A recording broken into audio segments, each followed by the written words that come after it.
Takže Revúčka na štartovej čiare 1.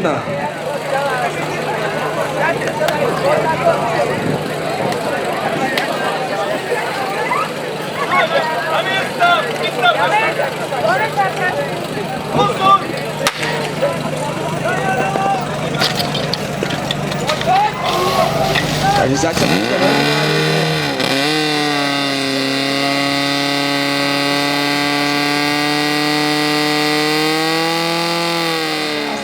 a je tak 13.65 chalani, gratulujeme, veľmi krásny čas. Na pravom prúde to je 13.48, takže výsledný čas Revúčky 13.65 vyzerá byť zatiaľ ako prvé miesto. Takže chalani sa tešia, bude oslava. Pridám sa, keď ma pozvete, veľmi rád. Takže THZ Revúčka, muži nám to krásne napravili, ako som avizoval, dali krásnu 13 a to výsledných 13,65 sekundy. Gratulujeme chalani.